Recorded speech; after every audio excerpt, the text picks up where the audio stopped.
Full ಕೂತ್ಕೊಳ್ಳಿ. ಎದಡೆ ಚಕ್ಕದ ದೇವರು ಸುತ್ತ ಯಾಕಂದರೆ ನಿಮಗೆ ಈಗ ಒಂದು ಗಂಟು ಬತ್ತು ತೋರಿಸಿದ ಈ ಥರ ಮಾಡಿದ್ರೆ ಕರೆಕ್ಟ್ ಇದೆ.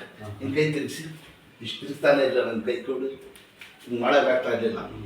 ತಿರುಗಿಸಿ ಗೊತ್ತಾಯ್ತದ ನಮಗೆ ಎದಡೆ ಚಕ್ ಅಂತ. ಕೆಳಗೆ ಕೂತ್ಕೊಳ್ಳಿ.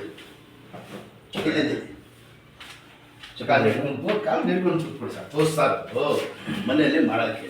ಹಿಂದೆ ಕೂತ್ಕೊಳ್ಳಿ. ಒಂದು ಮಂಡಿ ನಿಲ್ಲಿಸಿ ಇಲ್ಲಿ ಇಟ್ಕೊಳ್ಳಿ. ಎರಡು ಕೈಯಿಂದ ಹಿಡೀರಿ ಸರ್. ಅಷ್ಟು ಹಿಡಿ. ಆಯ್ತು, ಚಪ್ಪಲ ಕೂತ್ಕೊಳ್ಳಿ. ಊಟ ತಿಂಡಿ ಮನೆಯಲ್ಲಿ ಜಾಸ್ತಿ ಮಾಡಿದ್ರೆ ಬ್ಯಾಂಡೇಜ್ ಬಂದ್ಬಿಡ್ತದೆ. ಎಲ್ಲಿ ಇರೋದು ಸರ್? ಬೆಂಗಳೂರಲ್ಲಿ? ಬೆಂಗಳೂರು ಕೆಂಗೇರಿ. ಎಲ್ಲಿ ಎಲ್ಲಿ ತೋರಿಸಿದ್ರ ಬೆಂಗಳೂರಲ್ಲಿ? ಅಲ್ಲಿ ಇದರಲ್ಲಿ ಅಲ್ಲಿದಾಗಲಿಲ್ಲ, ನಾನು ತುಮಕೂರಲ್ಲಿ ಇದರಲ್ಲಿ ಇನ್ನೊಬ್ಬರ ಹತ್ರ ತೋರಿಸಿದೆ ಆರ್ಥೋಪೆಡಿಕ್ನ. ಯಾಕೆಂದರೆ ನಮ್ಮ ಮಾವರಿಗೆ ಸ್ವಲ್ಪ ಇದಾಗಿತ್ತು ಅದೇ ಥರ. ಅಲ್ಲಿ ಪರವಾಗಿಲ್ಲ ಅಂತ ಅಲ್ಲಿ ನೋಡಿದೆ. ಅಲ್ಲಿ ಟ್ರೀಟ್ಮೆಂಟ್ ತೊಗೊಂಡೆ, ಸ್ವಲ್ಪ ಇನ್ನೂ ಕಮ್ಮಿ ಅನಿಸಿಲ್ಲ. ಅವರೇ ಬೆಡ್ ಟ್ರೀಟ್ ಮಾಡಿದ್ರು. ಹೌದಾ?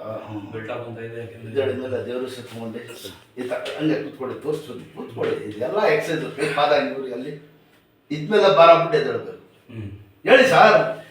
ಶಾಬಾಷ್. ಇಲ್ಲಿ ಕೂತ್ಕೊಳ್ಳಿ. ಹಿಂಗೆ ಕಾಲು ಕಲ್ಲು ಹಾಕಿ ಹಿಂಗೆ ಹಿಂಗೆ ಇಟ್ಕೊಳ್ಳಿ. ಬೊಗ್ಗಿ ಮುಂದೆ ಸ್ವಲ್ಪ ಜಾಸ್ತಿ ಮಾಡಿದ್ರೆ ಬ್ಯಾಂಡೇಜ್ ಬಂದ್ಬಿಡ್ತದೆ. ಹಿಂದಕ್ಕೆ ಹೋಗಿ ಬೊಗ್ಗಿ ಸಾಕು. ಸ್ವಲ್ಪ ಈ ಕಾಲು ಹಾಕಿ ಈ ಕಡೆ ಹಾಕಿ ಹಿಂಗೆ ಬೊಗ್ಗಿ ಅಷ್ಟೇ. ಹಿಂದಕ್ಕೆ ಹೋಗಿ ಬಿಡಿರಿ. ಎರಡೇ ಕಾಲಿದ್ದು ಗಟ್ಟಿ ಹಾಕೊಂಡ್ಕೊಳ್ಳಿ ಅಷ್ಟೇ. ನಡೆಯೋದು, ಮಾಡೋದು, ಗಾಡಿ ಓಡಿಸೋದು ಎಲ್ಲ ಚೇಂಜ್ ಮಾಡಿ ಪತ್ತೆ ಗೀತೆ ಏನಿಲ್ಲ. ಕಂಟಿನ್ಯೂ ಫಾಲೋ ಮಾಡಿ. ಬೆಂಗಳೂರಲ್ಲಿ ಎಲ್ಲ ಬೆಂಗಳೂರಲ್ಲಿ ಬರೋದು ಜಾಸ್ತಿ. ಒಂದು 2-3 ಸತಿ ಕಂಟಿನ್ಯೂ ಬಂದ್ಬಿಟ್ರೆ ರೆಡಿ ಆಗ್ಬಿಡ್ತೀರ. ಪೌಡ್ರದ್ದು